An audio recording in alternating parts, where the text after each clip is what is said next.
Okay, everybody, now this is our third lesson, and in my previous lesson I was talking about Miletus, and now I will continue to talk about it. Well, it's the Hellenistic times now.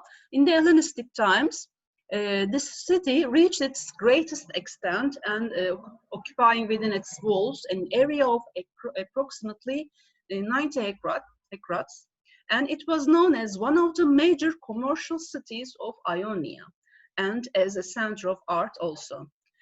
In these times, the city was controlled by numerous rulers from the local dynasties that rose to prominence of Alexander's death. After the conquest of Asia Minor by the Romans, Miletus retained its status of an independent city. It was visited by Augustus in 19 BC, and this event inspired the erection of a temple dedicated to the emperor, Apollo temple, and the people. Another imperial cult temple was built in Miletus during the reign of Caligula, but its location remains unknown. Well, in the early Byzantine era, Miletus became the seat of the archbishops. Numerous Byzantine-era buildings have been discovered in the area of the city, testifying to the prosperity of Miletus in this era. Well, among the most notable structures worth remembering are the bishop's palace, the numerous churches, and the chapels. In the 6th or the 7th century AD, the city got new fortifications. However, in the invasion period from the 7th to the 9th century AD, Miletus was apparently abandoned.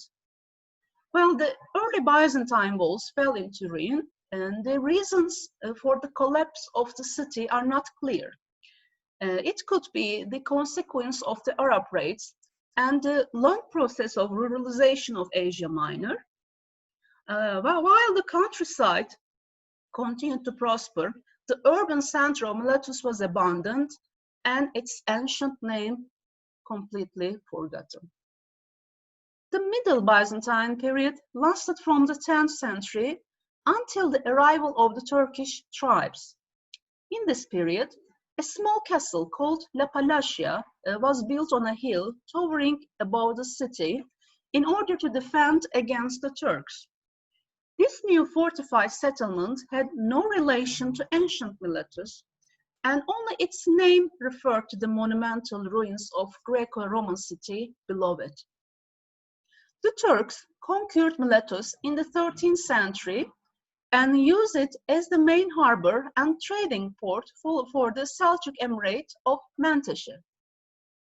The same function was also played by Miletus at the beginning of the Ottoman rule, when it was called Balat. The traces of the Turkish settlement have been preserved in the form of public buildings that are made of lasting lime mortar masonry, clustered around the Line harbor. Soon, the harbor was completely silted up, and the city declined. Today, its ruins are situated about 7 kilometers away from the seashore.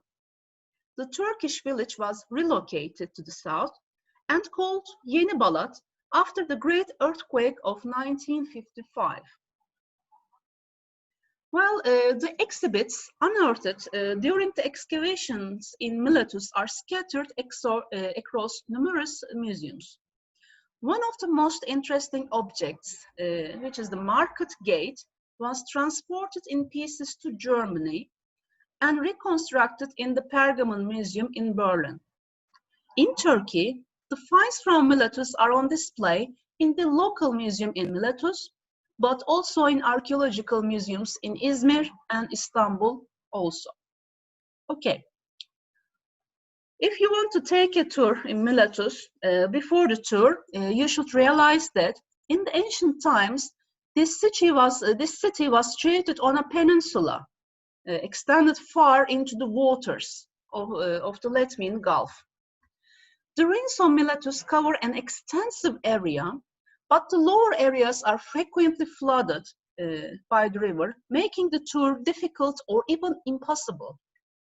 Most of the visitors are happy to visit only a small section of the city, including the theater and the baths of Faustina that are situated close to the entrance.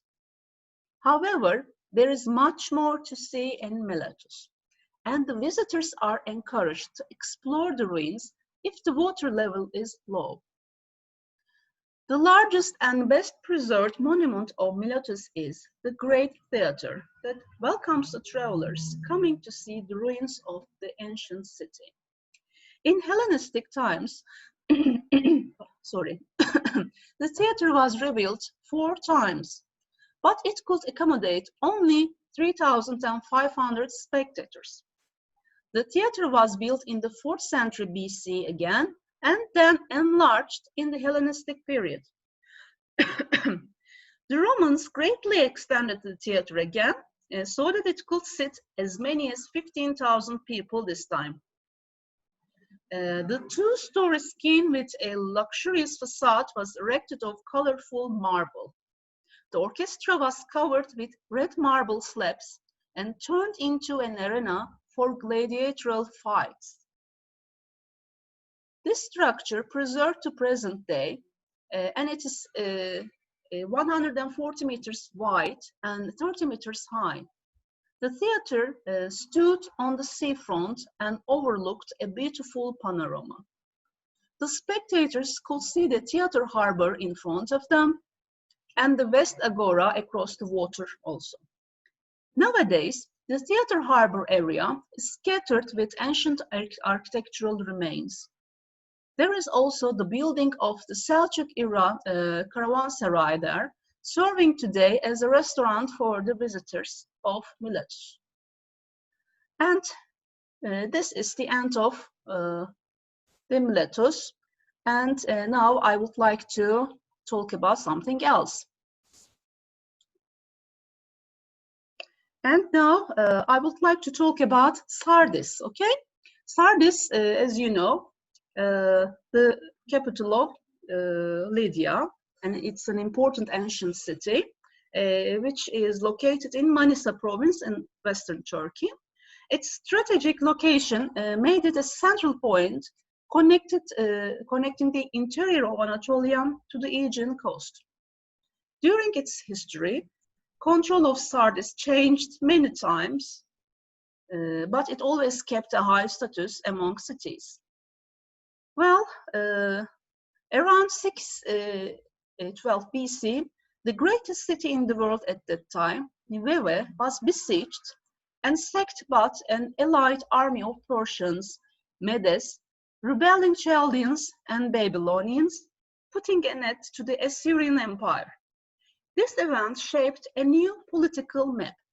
Babylon became the imperial center of Mesopotamia, and the kingdom of Lydia became the dominant power in western Anatolia, with Sardis as its capital. The life of Sardis began as a hilltop citadel where the king of Lydia lived. This city developed into a two-part town, the lower town located along the banks of the Pactolus River, where the ordinary citizens lived, and the upper town for the wealthy citizens, royal members, and the palace. Herodotus wrote that the lower town was a modest place with many of its houses made of reeds from the river and with no surrounding wall. To the west, Lydia had the Greek colonies of Ionia. After the fall of Assyria, Lydia was free to turn its attention to the Ionian cities, which became dominated by Lydia.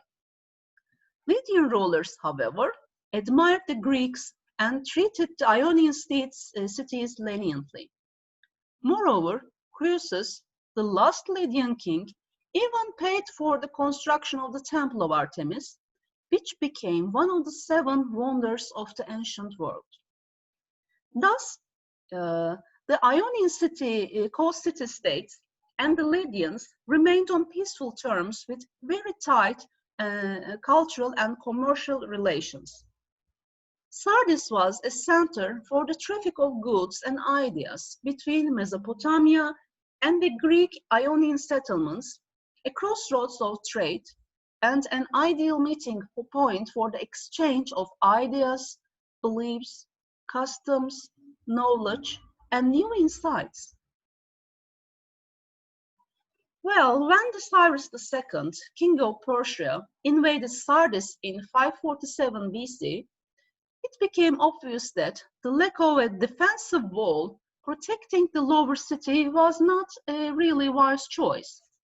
The Lydian king Croesus simply retreated to the upper town, and the Persian army controlled the lower city with very little resistance.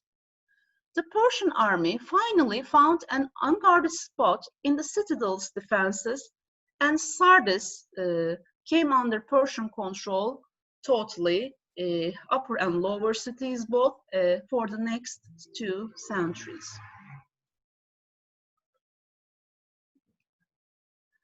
Well, during the Persian occupation, Sardis did not change much. A Persian garrison was built on the Acropolis, while the lower town settlements remained unchanged. An altar of Artemis is mentioned by Xenophon, possibly in the southern portion of the Acropolis, in the settlements along the river, where sometime later a temple to the goddess was built. Once Sardis was taken, the Persians also occupied the Ionian cities. About 500 BC, the Ionian cities dismissed the Persian authorities and declared their independence, triggering the Ionian revolt with the city of Miletus as the leading state, as I told you before this lesson, and the first of many military conflicts between Greeks and Persians. A Greek army marched upon Sardis and burned it to the ground. Well, a number of changes took place in Sardis after the city surrendered to Alexander the Great in 335 BC. A new lower town was built to the north of the Acropolis, and the old town was gradually abandoned, with the sole exceptions of the Temple of Artemis and its surrounding area, where a few citizens continued to live. A number of Hellenistic public buildings were built in the new town, including a stadium and a theater. The city was finally walled at some point before the year 215 BC. And then Sardis came under Roman rule in 133 BC, and during this time, it remained an important city and was the principal center of a judicial district that included almost 30 Lydian and Phrygian settlements. The city was eventually made a provincial capital when Lydia was re-established as an administrative center. During the 2nd and early 3rd century AD, the city expanded to the west. Then in the year 616, Sardis' life came to an end. A Persian army again penetrated the Roman defensive lines that had been deployed in eastern Anatolia. Soon after that, part of that region fell to the Persians, including Sardis. The city fortifications could not do much to stop the Persian troops, and Sardis was sacked and devastated so completely that no attempt to restore the city has been recorded after it. This incident constitutes the end of Sardis' civic life. A military detachment regained the citadel in 616, but the town itself remained empty.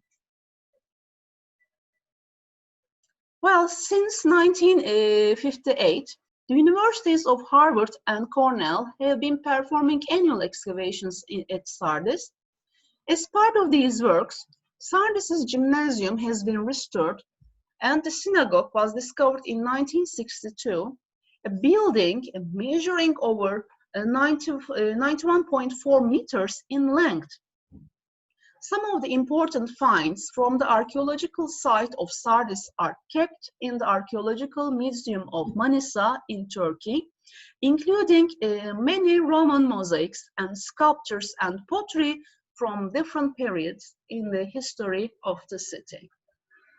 And this is the end of our Sardis subject. And in our next lesson, I will talk about Olympus, okay? And I will see you there. Bye-bye. Take good care.